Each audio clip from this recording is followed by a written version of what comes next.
to earn what should be freely given, the suffering isn't coming from them anymore. It's coming from you.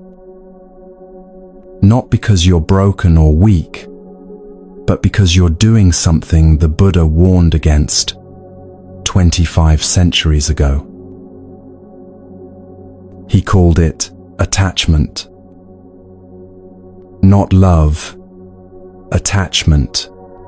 The quiet force that keeps you reaching for what's already gone, that turns care into craving, that makes you negotiate with reality instead of seeing it clearly.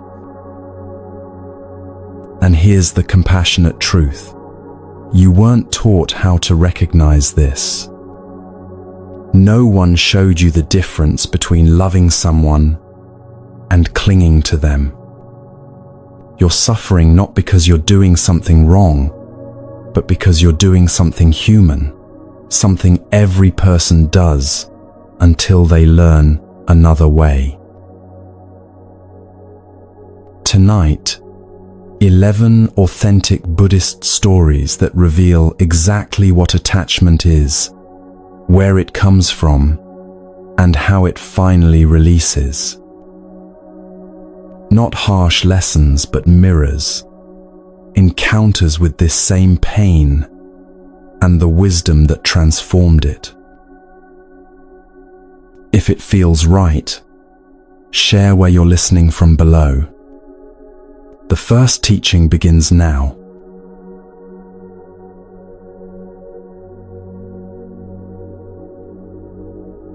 When someone doesn't choose you, your mind does something automatic.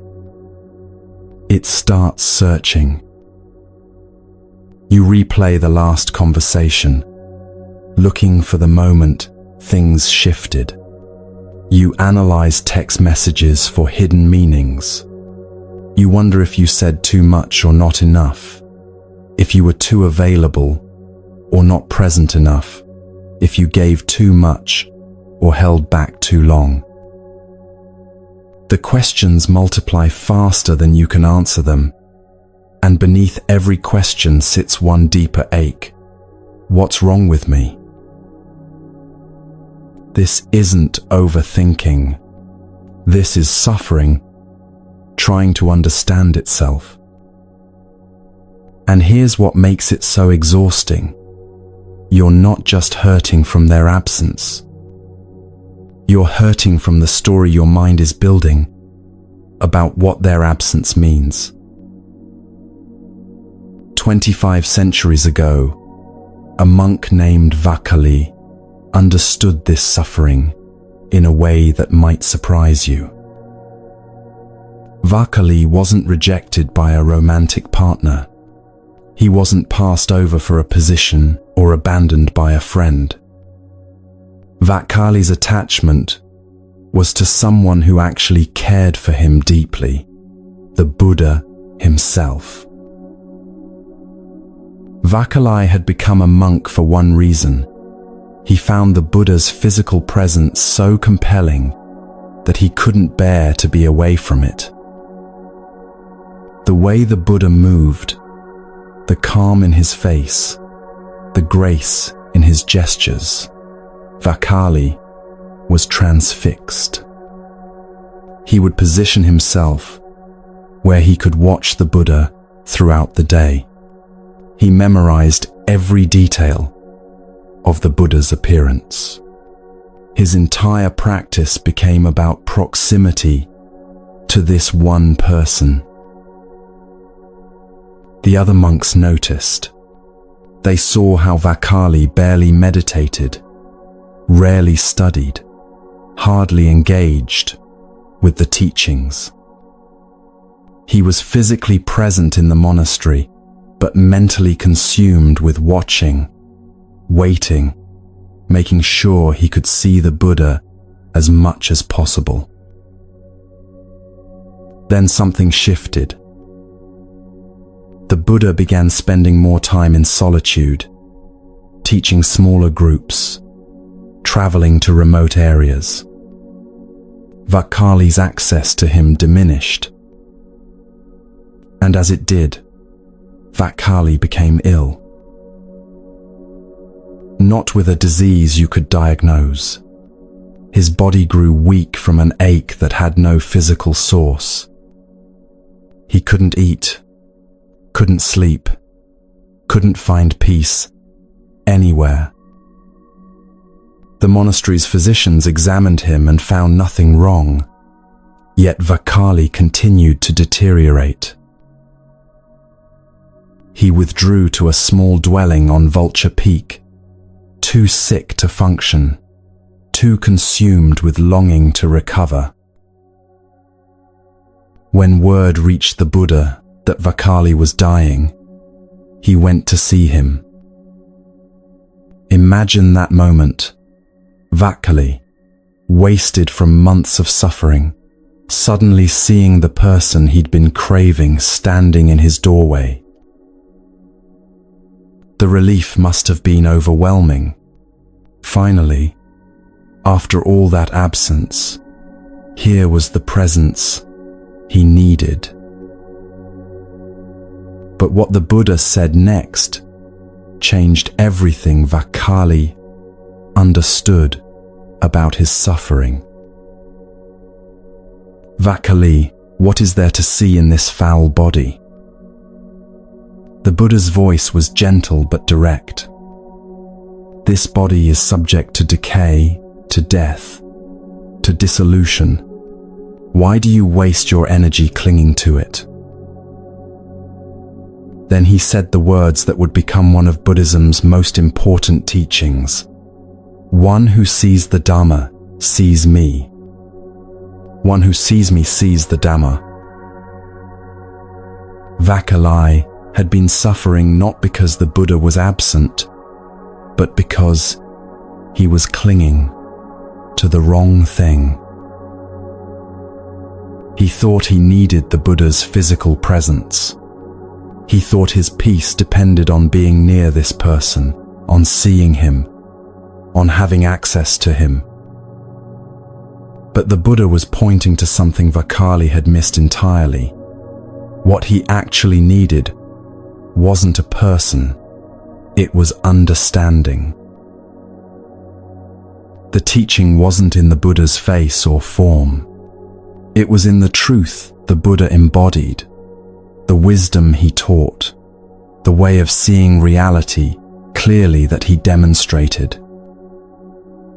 All of that was available to Vakali, whether the Buddha was physically present or not.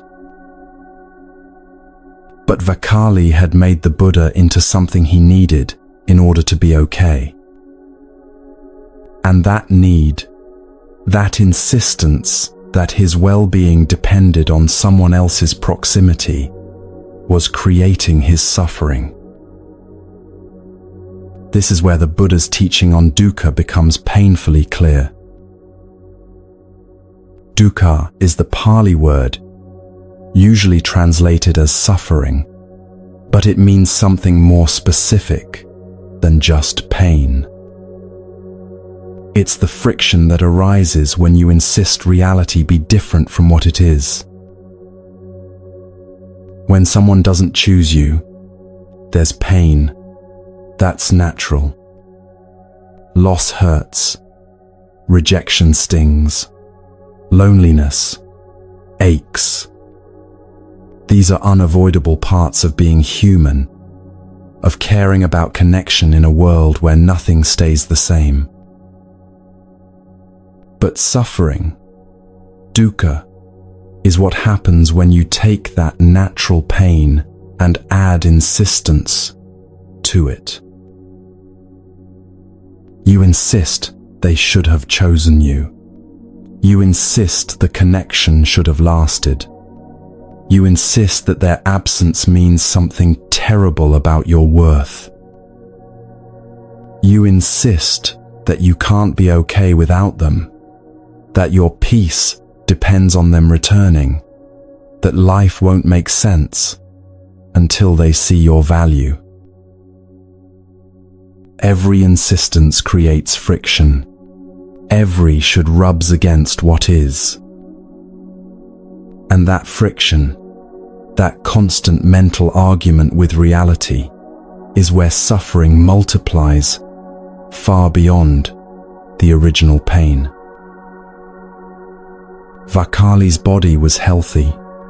The Buddha still existed in the world. The teachings were still available. But Vakali had convinced himself that none of that mattered if he couldn't have the Buddha in the specific way he wanted. The suffering wasn't coming from the Buddha's absence. It was coming from Vakali's relationship to that absence. This is the part most people miss when they're not chosen. You think the pain is about them, their decision, their absence, their apparent indifference. And yes, there's real pain in not being chosen. That pain is valid. It's human. It matters. But the suffering that keeps you up at night, that makes you check your phone compulsively, that has you rehearsing conversations and analyzing every interaction that's not coming from them anymore. That's coming from what your mind is doing with their absence. Your mind is doing what Vakali's mind did. It's taking a person and turning them into a condition for your peace. It's insisting that you can't be okay without them choosing you. It's making their decision into a verdict about your worth, rather than information about compatibility, timing, or their own capacity. The Buddha told Vakali something crucial. This body is subject to decay, to death, to dissolution. He wasn't being morbid. He was pointing to impermanence, the truth that everything changes, including people, including feelings, including circumstances. When you make your peace dependent on something impermanent, someone's feelings, someone's choice, someone's presence, you're building on unstable ground. Not because the person is bad, or because caring is wrong, but because impermanence is the nature of all conditioned things. People change their minds, feelings shift, circumstances evolve. What felt certain becomes uncertain. What felt permanent reveals itself as temporary. None of this is personal. None of this is punishment. This is just how reality works. But when you don't understand this, when you take impermanence personally, it feels like something is wrong with you. Vakali thought something was wrong with him when the Buddha spent less time visible to the monks. He didn't understand that the Buddha was simply doing what the Buddha needed to do, teaching, practicing, responding to circumstances as they arose. The Buddha's schedule had nothing to do with Vakali's worth, but Vakali had made it about his worth. He'd made the Buddha's presence into proof that he mattered, and the Buddha's absence into evidence that he didn't. You might be doing the same thing right now. Someone's decision not to choose you might have nothing to do with your value and everything to do with where they are, what they're capable of, what they're seeing or not seeing in their own life. But your mind takes their decision and turns it into a story about what's wrong with you. The Buddha's response to Vakali wasn't to convince him that he was worthy of being watched. It wasn't to spend more time with him. or validate his need for proximity. The Buddha's response was to point Vakali toward a different relationship with presence and absence altogether. One who sees the Dharma sees me. What the Buddha was offering wasn't more access to his physical form. He was offering something that couldn't be taken away by distance or time, or changing circumstances. He was offering understanding. Understanding doesn't require someone else's cooperation. Understanding doesn't disappear when someone walks away. Understanding doesn't depend on being chosen, validated, or confirmed by another person. Understanding is what remains when everything else becomes impermanent. And what Vakali needed to understand was simple but profound. His suffering wasn't being created by the Buddha's absence. His suffering was being created by his insistence that the Buddha's presence was necessary for his peace. The moment Vakali heard those words, "One who sees the Dhamma sees me," something shifted. The teaching says that he immediately understood, not gradually, not over time, but in that instant.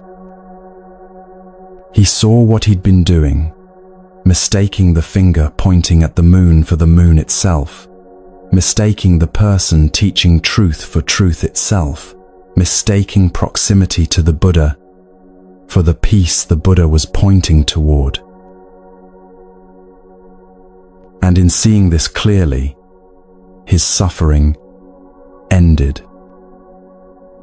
Not because the Buddha promised to be more available, not because Vakali's circumstances changed, but because Vakali stopped arguing with reality. He stopped insisting that his peace required the Buddha's physical presence. He stopped making the Buddha responsible for his inner state. He stopped demanding that impermanent things remain permanent. This is what the Buddha meant by the first noble truth, the truth of suffering's existence. Suffering exists not because life is unfair, or because people are cruel, or because you're not good enough to be chosen. Suffering exists because human beings have a tendency to cling to what's impermanent, to demand that changing things stay fixed, to make their peace conditional on circumstances they can't control. When someone doesn't choose you, the pain of that is real. You don't need to deny it or transcend it or spiritually bypass it. But the suffering that compounds that pain, the endless questioning, the self-blame, the desperate analyzing, the insistence that you can't be okay until they change their mind, that suffering is optional. Not easy to release, but optional. It's optional because it's being created by something you're doing internally, not by what they did externally. You're doing what Vakali did, taking a person and making them into a requirement for your peace, taking their choice and turning it into a commentary on your worth. Taking impermanence and treating it like permanence should have been possible if only you'd been enough. The teaching here isn't that you should stop caring. It's not that connection doesn't matter or that loss shouldn't hurt. The teaching is that suffering intensifies when you mistake a person for your peace, when you confuse being chosen with being whole, when you make someone else responsible for your relationship with yourself. Vakali recovered. Not because the Buddha started spending more time with him, but because he stopped needing the Buddha to be different than he was. He learned to access the teaching without requiring the teacher's constant physical presence. He learned to find peace that didn't depend on circumstances aligning perfectly.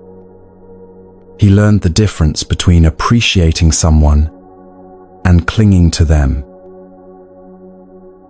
And in learning that difference, he discovered something unexpected: freedom. Not freedom from caring about the Buddha, but freedom from suffering over the Buddha's absence. Not freedom from wanting connection, but freedom from making connection a condition for inner peace. This is where the path begins, not in being chosen, but in understanding why not being chosen creates the specific suffering you're experiencing. Because once you understand the mechanics of your suffering, once you see what your mind is actually doing, that creates this friction, you have a choice you didn't have before. You can keep insisting reality be different, or you can start learning to meet reality as it is. One path leads to more suffering. The other leads somewhere unexpected. But first, you need to understand what attachment actually is and why the Buddha warned against it so strongly.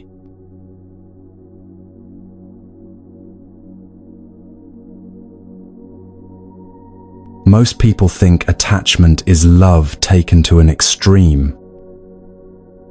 They think, I love this person so much that I've become attached. I care so deeply that I can't let go. My feelings are so strong that I'm suffering when they're not here. But Buddhism makes a distinction that changes everything. Attachment isn't love grown too large. Attachment is something else entirely. Something that often disguises itself as love, but operates by completely different principles. The Buddha had a half-brother named Nanda, who learned this distinction in a way he never expected. Nanda was engaged to be married to a woman named Janapada Kalyani, who was considered the most beautiful woman in the region. Nanda was deeply in love with her, or so he thought. When the Buddha returned to his home kingdom after his enlightenment, Nanda felt pulled to become a monk. Not from genuine spiritual calling, but from family pressure and social expectation. The Buddha was his half-brother, after all, and there was honor in following him. So Nanda ordained. He put on the robes, shaved his head, joined the monastery, and immediately became miserable. While the other monks meditated, Nanda stared into space, thinking about Janapada Kalyani. While they studied the teachings, he replayed memories of her voice, her smile, the way she moved. While they practiced mindfulness, his mind was entirely consumed with images of her face. He couldn't eat properly because longing sat heavy in his stomach, He couldn't sleep because desire kept him awake at night. He couldn't focus on anything except the aching absence of the woman he'd left behind. The other monks noticed. They saw him performing his duties mechanically, while his mind was clearly elsewhere. They heard him sigh at random moments throughout the day. They watched him grow thin and withdrawn, going through the motions of monastic life while suffering intensely inside. One day, Nanda made a decision. He would leave the monastery and return to her. The teachings didn't matter if he couldn't have her. Enlightenment meant nothing compared to being with her again. He'd tried the spiritual path and found it empty because it didn't contain the one thing he needed: her presence. He was packing his belongings when the Buddha appeared at his door. "Come walk with me," the Buddha said simply. Nanda followed, assuming the Buddha would give him a lecture about commitment or discipline or the importance of the spiritual path. Instead, the Buddha took him to a remote hillside where they sat together in silence for a while. Then the Buddha asked a strange question. "Nanda, when you think of Janapada Kalyani, what do you see?" Nanda described her in detail. Her beauty, her grace, the way being near her made everything else fade away.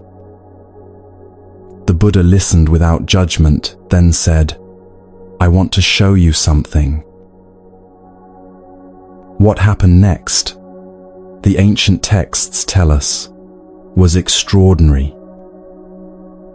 The Buddha used his meditative powers to give Nanda a vision of the celestial realms where beings called Devas lived. And in these realms, Nanda saw celestial nymphs, beings of such stunning beauty that Janapada Kalyani, by comparison, looked like a burned old monkey next to a young woman. The vision was so vivid, so overwhelming, that Nanda's entire orientation shifted instantly. Suddenly, his obsession with Janapada Kalyani seemed absurd. How could he have been so consumed with longing for her when beings of such incomparable beauty existed? His craving didn't disappear. It simply transferred to a new object. "If you practice diligently," the Buddha told him, "you can be reborn among these celestial beings and have 500 of these nymphs as your companions." Nanda was elated. He threw himself into practice with intense energy, but for entirely the wrong reason. He wasn't seeking understanding or liberation. He was seeking celestial nymphs. His craving had simply found a new, supposedly superior target.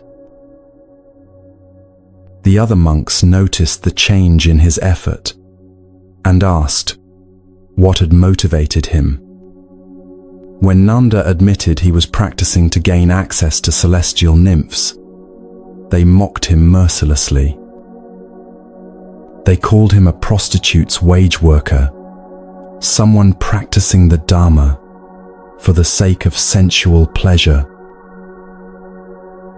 Nanda was humiliated, but more than that, something in their mockery cracked open a question he hadn't been willing to ask himself.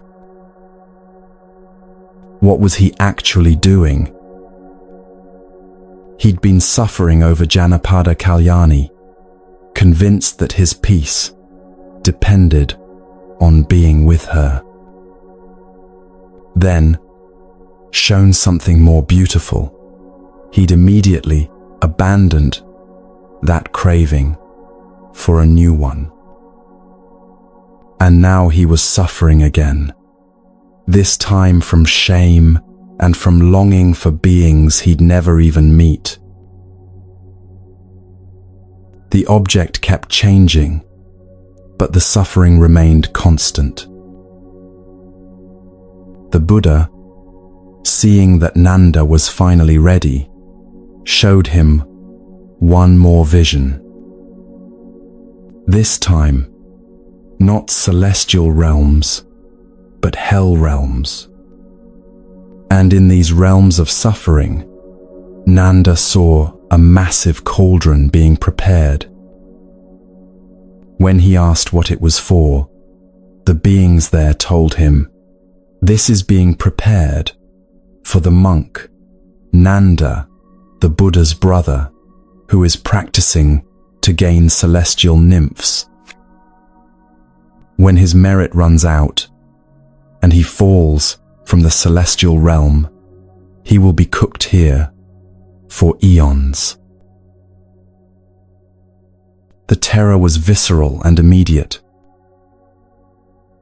But beneath the fear was something more important, a sudden, clear seeing. Nanda finally understood what the Buddha had been trying to show him all along. The problem wasn't Janapada Kalyani. The problem wasn't the celestial nymphs. The problem wasn't even the hell realms threatening him. The problem was craving itself. Tanha, in Pali, the relentless thirst that kept demanding reality be different, that kept insisting happiness lived somewhere other than here, that kept making peace conditional on obtaining or avoiding something. Whether he craved his former fiancée, or celestial beings, or escape from hell, didn't matter. Craving, in any form, created the same result: suffering. This is what the Buddha meant when he taught the second noble truth. The origin of suffering is craving. Not desire itself, but a specific kind of desire, the kind that says, "I cannot be at peace without this," or "I cannot tolerate that." Craving has three forms, the Buddha taught. There's craving for sensual pleasure, the kind Nanda felt for Janapada Kalyani, and then for the celestial nymphs. There's craving for existence, the desperate need to be someone, to matter, to be seen and chosen and validated. And there's craving for non-existence, the wish to escape, to disappear, to not have to feel what you're feeling. All three operate the same way. They turn your peace into a transaction. They say, you can only be okay if you get this thing, or if you become this person, or if this situation finally ends.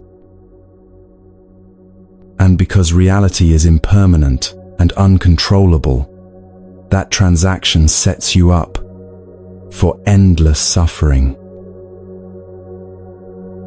When someone doesn't choose you, craving disguises itself as reasonable thinking. It sounds like, of course, I'm suffering. They didn't choose me. Anyone would feel this way. This is a natural response to loss. And yes, pain is natural. Disappointment is human. Sadness is a valid response to not getting what you wanted. But craving adds something extra. It adds the insistence that you cannot possibly be okay without being chosen. It adds the conviction that your worth is determined by their decision. It adds the belief that peace is impossible until they change their mind, or until you find someone else, or until enough time passes that you finally stop caring. Craving takes a moment of pain and turns it into an identity. You become the person who wasn't chosen instead of a person experiencing the pain of not being chosen right now.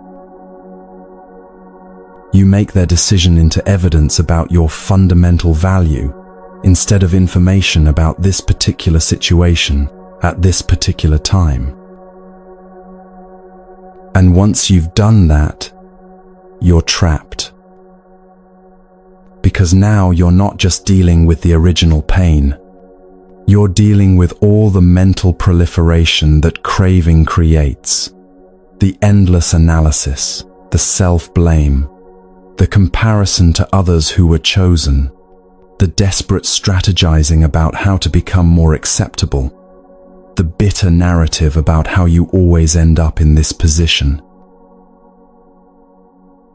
This is what Nanda finally saw. His suffering over Janapada Kalyani wasn't because she was uniquely special, or because their connection was so profound that living without it was impossible. His suffering was because he'd made his peace conditional on having her, and when that condition couldn't be met, his mind created elaborate justifications for why he should continue suffering. When the Buddha showed him the celestial nymphs, Nanda's craving immediately transferred. He didn't need time to process or grieve or work through his feelings for Janapada Kalyani. The moment a more attractive option appeared, his supposed deep love vanished and reformed around a new object. This revealed something crucial. His attachment wasn't about Janapada Kalyani at all. It was about the craving itself, looking for somewhere to land. And craving is never satisfied. Even if Nanda had married Janapada Kalyani, the craving wouldn't have ended.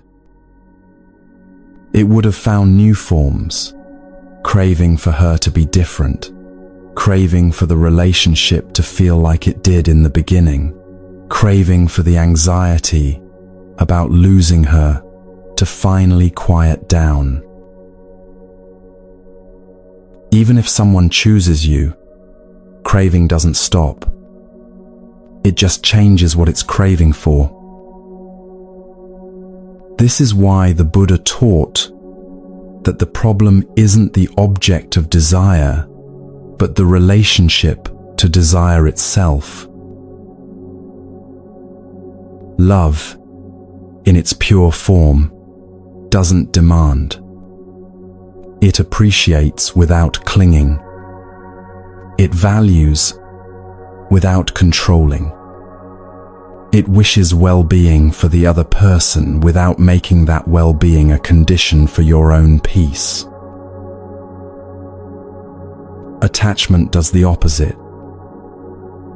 Attachment says, I need you to be a certain way, so I can be okay. I need you to choose me, so I can feel worthy.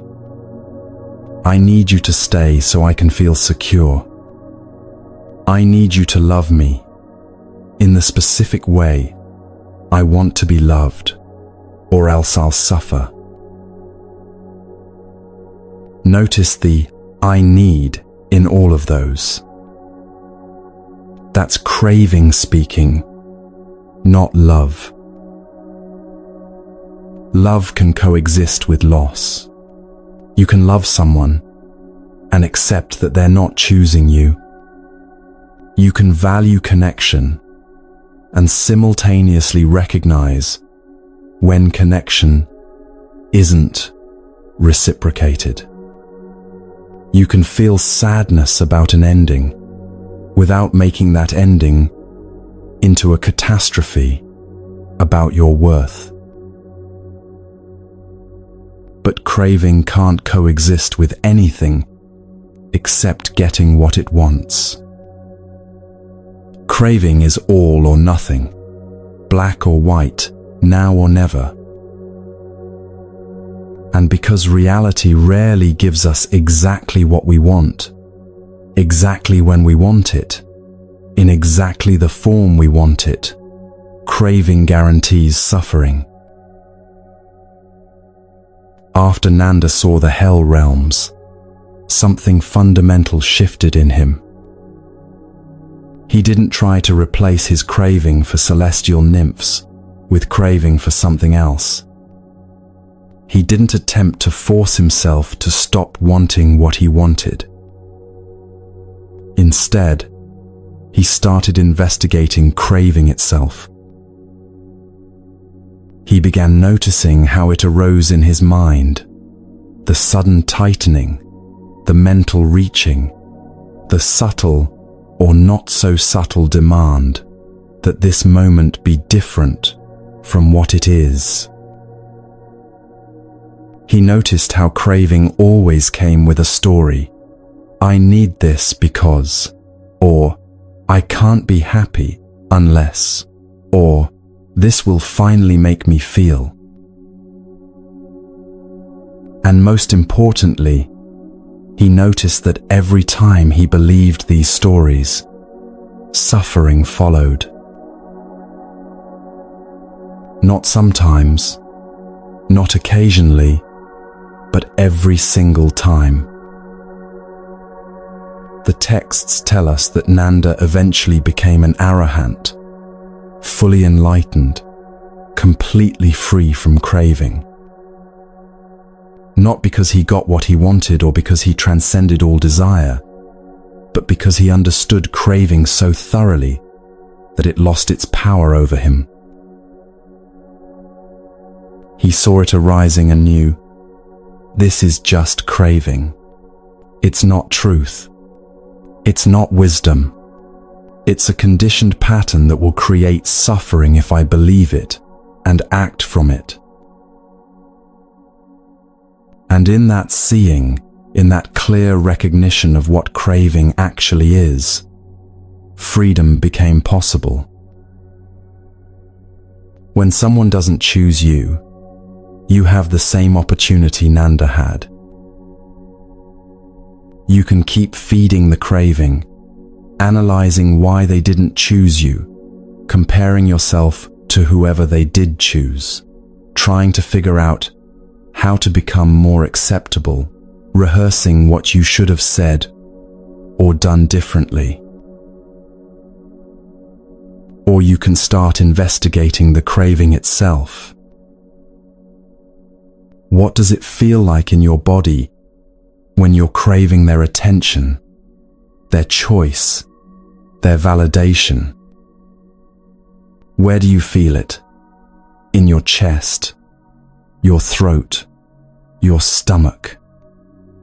What thoughts come with it? What stories does your mind tell about why this craving is justified or necessary or different from all other cravings? The investigation isn't about making the craving wrong. It's about seeing it clearly. Because what you see clearly loses its power to control you unconsciously.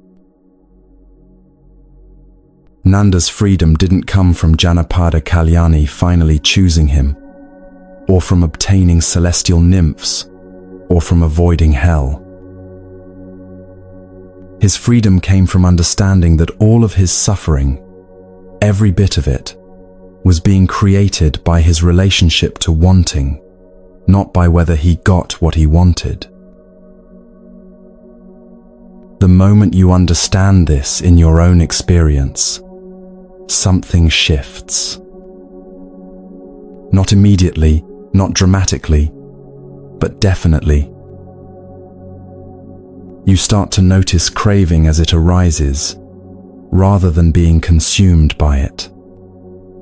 You start to recognize the difference between genuine care and desperate grasping. You start to see that your peace doesn't actually depend on being chosen. It depends on releasing the insistence that you must be chosen in order to be okay. And once you see that clearly, the path forward becomes obvious. Not easy, but obvious. Because you finally understand what the Buddha was teaching. The problem was never that you weren't chosen. The problem was making being chosen into a requirement for your peace. And requirements, when reality doesn't meet them, create only one thing: suffering.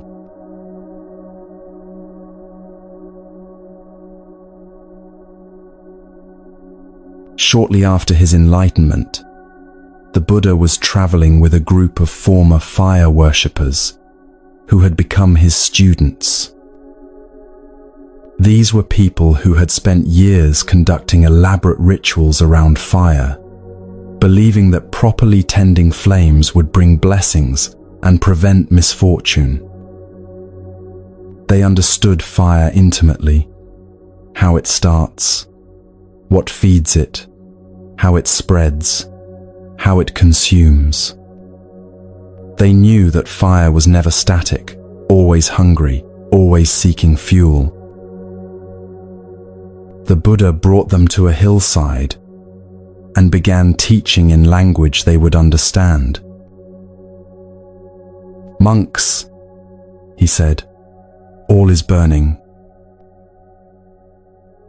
Not some things, not just certain experiences, all of it. The eye is burning. Forms are burning. Eye consciousness is burning. Eye contact is burning. Whatever feeling arises with eye contact as condition, pleasant, painful, or neither pleasant nor painful, that too is burning." He went through each sense systematically. The ear is burning, sounds are burning. The nose is burning. The tongue is burning. Tastes are burning. The body is burning. Tactile objects are burning. The mind is burning. Thoughts are burning. Everything you experience through your senses, everything you think about, everything you feel, all of it burning. The monks must have felt the weight of this teaching settling over them. They had spent years trying to control external fires, conducting rituals to appease flame, believing that if they just performed the ceremonies correctly, they could prevent burning.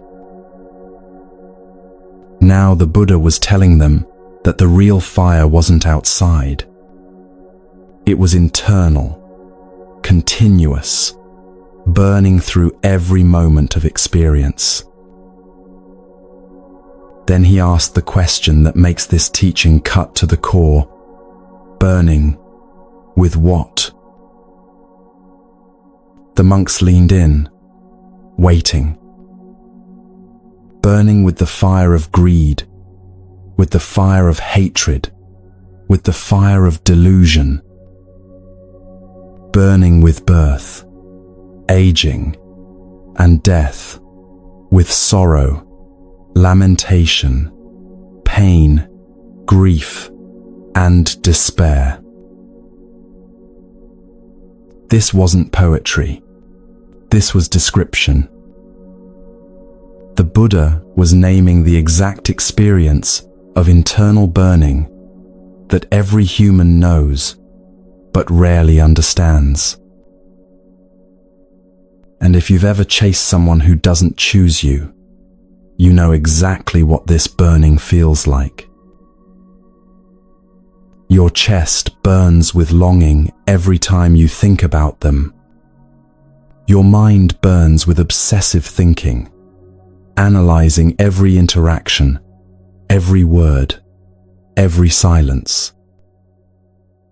Your body burns with anxiety when you see they've read your message but haven't responded. There's a specific exhaustion that comes from this kind of chasing. Not the physical tiredness of running after something, but the deeper depletion of constantly reaching for what moves away, constantly hoping for what doesn't come, constantly offering yourself to someone who isn't receiving. You check your phone even though you know there won't be a message. You replay conversations looking for signs you might have missed. You adjust your behavior, your appearance, your availability, hoping that if you just get the formula right, they'll finally choose you. And beneath all of this activity is a question that burns. What do I need to do to make them see me? The Buddha's fire sermon reveals something crucial about what's actually happening when you chase. This burning isn't coming from the other person. They're not setting you on fire. You're burning from the inside, from 3 specific fires the Buddha named. The first fire is greed, the grasping, demanding quality of wanting. When you chase someone who doesn't choose you, the greed is obvious. You want them, you crave their attention, you desire their choice. This wanting feels natural, even justified. Of course you want them. They matter to you. You feel connection. You see potential. But greed in the Buddhist sense isn't just wanting.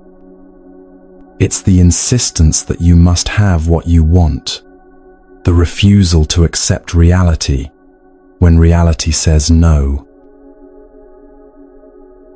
You can want something and simultaneously accept that you don't have it. That's disappointment, which is natural and temporary. But greed adds the demand.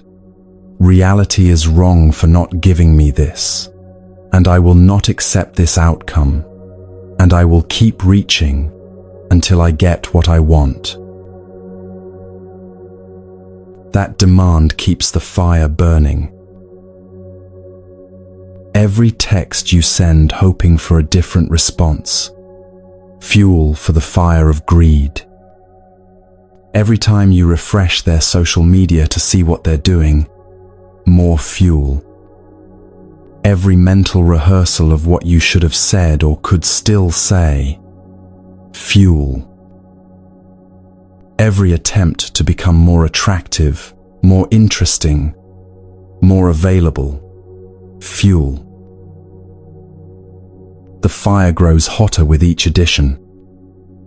You might notice this in your body, the tightness in your chest when you think about them, the restlessness that makes it hard to focus on anything else, the way your heart races when their name appears on your screen. This physical burning is the manifestation of greed working through your system. It's not metaphorical, your nervous system is actually activated. Your stress hormones are elevated. Your body is in a state of constant reaching. The second fire is hatred, but not in the way you might expect. You might not think you hate the person who doesn't choose you. In fact, you probably believe you care about them deeply. But hatred in Buddhist terms isn't just anger or rage. It's aversion, the pushing away of what is. When you chase someone who doesn't choose you, you're in a constant state of aversion to reality. You're rejecting what's actually happening and insisting it should be different. This rejection burns. It creates a constant friction between what is and what you demand should be. And that friction, that refusal to accept reality as it presents itself, feeds the fire continuously. You can feel this friction in the way your mind argues with itself. One part says, "They're not interested," and another part immediately counters, "But maybe they're just busy," or "Maybe they're afraid," or "Maybe I just need to try one more time." This internal argument is the fire of aversion burning through your mental space. It consumes enormous energy because you're fighting with reality moment by moment, refusing to let things be as they are. Sometimes the aversion turns toward yourself. You hate that you can't let go, hate that you're still thinking about them, hate that you're behaving in ways that feel desperate or undignified. That self-directed aversion is also fuel for the fire. Every time you criticize yourself for still caring, every time you judge yourself for not being over it yet, you're adding another log to the blaze. The third fire is delusion, and this might be the most important of all. Delusion here doesn't mean you're stupid or out of touch with reality. It means you're misunderstanding something fundamental about how things work. When you chase what doesn't choose you, the delusion usually takes one of several forms. You might believe that if you just try hard enough, they'll eventually see your value. This is delusion about control, the belief that your effort can override someone else's lack of interest. You might believe that being chosen by them will solve something essential about your life. This is delusion about where peace comes from, the belief that external validation creates internal stability. You might believe that you can't be okay without them choosing you. This is delusion about your own wholeness.